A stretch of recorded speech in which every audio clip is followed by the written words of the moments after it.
Hello, friends. This is Alina Holmquist, Business Manager, and I want to provide you with some purchasing info and tools. Here's what we're going to cover today. First of all, we have policy number 3700 that governs our purchasing, and you can access any of our district policies on our website. Basically, you go to our district, school board, and then school district policies. Now, what do we have to do with regard to purchasing? Well, first, we can't have any conflicts of interest. So we can't participate in the selection, award, or administration of a contract if we have a real or apparent conflict of interest. So this would be a financial or a personal benefit. We can't solicit or accept gratuities, favors, or anything of monetary value from a current or a potential vendor. Also, when we're having expenditures or doing a bid or a contract, we have to comply with state and federal laws. Procurement requirements exist to eliminate the waste and abuse of taxpayer dollars. That's why we have them. In addition, we can't split charges or projects to avoid procurement requirements. Procurement requirements are based on the dollar threshold for goods and services. So we need some definitions and examples. Basically, goods are those consumables, right? I've got some examples here. Now, software is a little bit tricky. So unless a consultant is used to customize software, software isn't considered a service. What are services? Well, it's that labor, work, or analysis provided by a contractor or a consultant. We're going to talk a little bit more about contractors when we look at public works on the next slide. But here's some examples of services.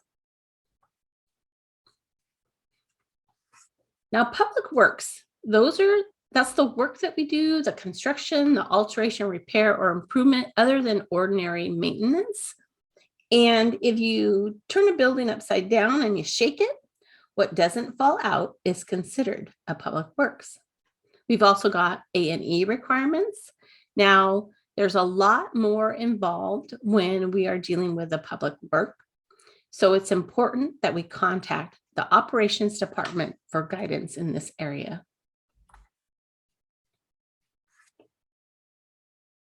This is a grid to help explain the procurement requirements that we have when we're using state or local dollars for purchases. Now, we do not have procurement requirements for books or services when we're using state or local dollars for purchases. What do we mean by books? Well, those are textbooks, curriculum, and instructional resources. And instructional resources are things like assessment tests, software, magazines, subscriptions, or kits used in lieu of workbooks. So what is this little matrix telling us? Well, it's telling us that we're purchasing goods and refer to the definitions that we covered. Under $40,000, we really don't have to do anything. If we're going to spend $40,000 to $75,000, we really need to get 3 vendor quotes. And we've got an informal vendor quotation form out on our Business Services Employee Resources page to help you with this.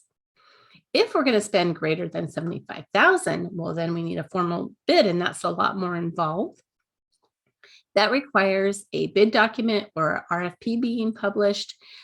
We will get proposals or bid proposals, and we need to evaluate those to pick the best one. We need to take a contract to the board for their approval. We're going to sign a contract with the vendor before we make any purchases. Now, when we're considering the cost of items, that does need to include the sales tax. And the auditors are going to look at the annual amount across the district, the annual amount for like-kind items. So if we estimate or anticipate that we're going to exceed one of these thresholds, then especially the bid threshold, then we have to act accordingly. And this can get complicated because we're a large district, and you can imagine if teaching and learning is going to spend $60,000 on computers, and then maybe the high school is going to spend $70,000 on computers. Well, we've already exceeded that threshold, the bid threshold, across the district for computers. And so then any computer purchase really needs to act like a formal bid is required. We'll likely do a piggybacking contract for that, and we'll discuss that in some other slides. We are going to talk about federal procurement next. So if you don't work with federal grant funds, please skip forward to piggybacking. Now, not all requirements are the same. There are definitely more requirements when using federal funds. For federal procurement, we are required to use the more restrictive federal regulation, state law, or local policy for expenditures. And we must apply thresholds to the entire purchase involving any federal funds. For example, if we want to purchase $100,000 worth of goods and pay for it with $5,000 in federal funds and $95,000 of state and local funds, well, we need to use a $100,000 threshold to decide what we need to do. On the matrix under goods, anything over $75,000 would require a formal bid. This matrix is similar to what we saw for state and local procurement. On the left, we have the required action, and to the right, we have the thresholds for goods and services and books. Unlike state and local procurement, there are requirements for services and books when using federal funds. For all federal purchases, we must make sure that there is equitable distribution amongst suppliers to the extent practicable. This is pretty easy because we use a lot of different vendors.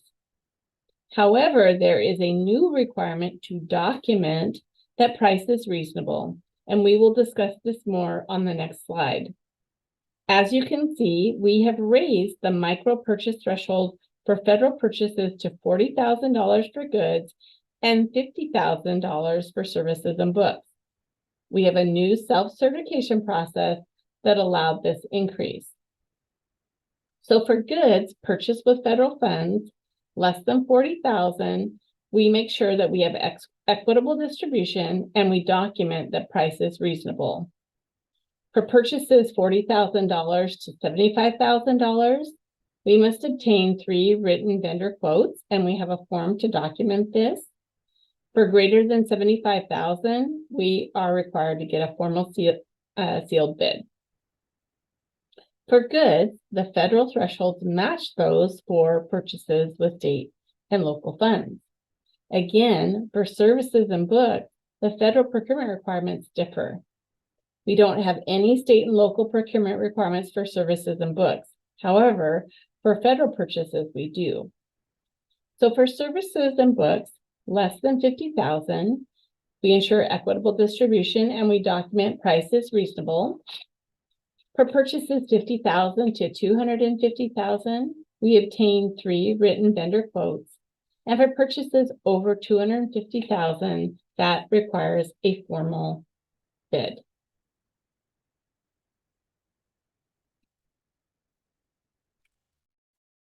So here's a little bit more information about a new requirement to document that price is reasonable when we're using federal funds. We have to do this for all purchases with federal funds. The price can be reasonable based on our research, experience, purchase history, or other information. And I've provided some examples of how you might want to document that price is reasonable. You might want to consider price in combination with quality or availability. It doesn't always need to be just price. It can be price in combination with some other factors.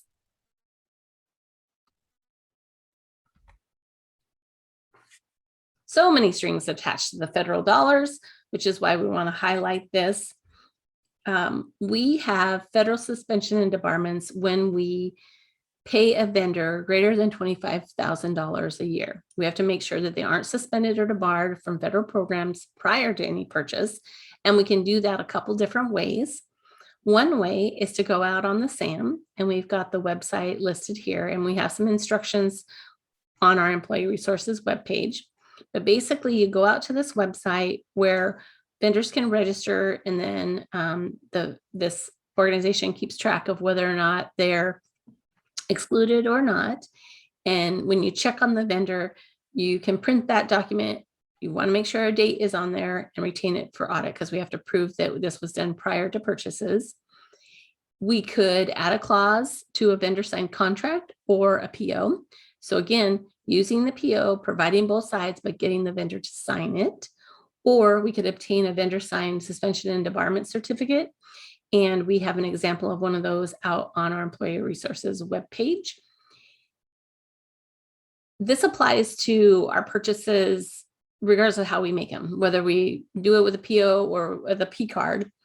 And since we don't know if this will really apply to federal P card purchases, we require confirmation for all federal P card expenditures. And you'll be getting that repeated in our P card PowerPoint. As I mentioned, there's a lot when we're doing any federal procurement. And our local auditors recently shared this grid of federal procurement requirements.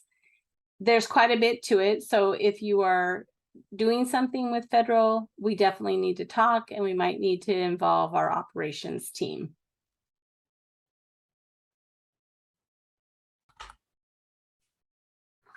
There are also federal contract provisions, and there are a lot of them. I'm just showing you a few of the common ones. Basically, we have to have provisions that, what are we going to do if the contractor violates the terms? And then we want the out that we can terminate for cause or convenience, reminding us that we have suspension and debarment requirements. And then if we're going to have a larger federal contract, we have some anti-lobbying language and certifications that we need. Piggybacking. Now we can use piggybacking regardless of the source of the purchase. So regardless if we're using, say, local funds or federal funds, we can do piggybacking. The feds actually encourage and authorize this as an economical and reasonable alternative to competitive procurement. So basically, in lieu of 3 quotes or a formal bid, we're going to rely on the bid awards and contracts of others. Now, we've already vetted some contracts for piggybacking for our tech contracts, and we have an approved tech contracts list. You need access to that, contact me. But basically, we have to complete a piggybacking checklist prior to any purchase if we're going to go this route. We're going to find an interlocal agreement or a purchasing cooperative that we have a relationship with, and we have to show what that relationship is. We need to review all the bid documents and the signed contract. So that means looking at the solicitation, the advertisement, the bid tabulation or the scoring, the evaluation, the governing body's approval. We have to show how we're complying with these requirements. And we want to make sure that the goods or services in this contract meets our expectation. We think it's a reasonable price, and we agree with the terms and conditions in that contract. Now, as we're making purchases, we want to make sure that the vendor is quoting this contract that we've already vetted. And we want to make sure that the price and the other elements are matching that contract. Now, we can help you attach the completed piggybacking checklist to the PO. And we can even help you attach the vendor quotes to the PO. Just contact us. Other exceptions to 3 vendor quotes or formal bid might be sole source and emergency situations. These should really be rare exceptions. So a sole source means that purchases are clearly and legitimately limited to a single or sole source of supply. To take advantage of this, we need to complete a sole source form prior to any purchase, and that form is out on the Employee Resources website.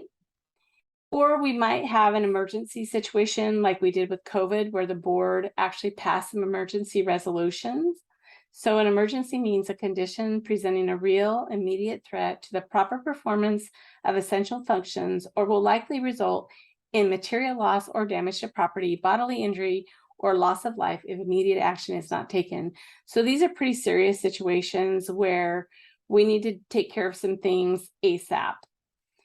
We would complete the emergency declaration form again, there's a form out on the Employee Resources webpage, and we would need to have that on file within 2 weeks of the purchase.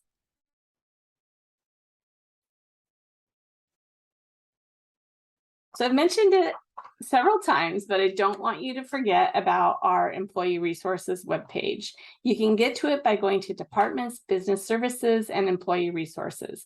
There is a whole section for purchasing. We have a nice one-page procurement requirement matrix that goes through some of these thresholds and when you do what.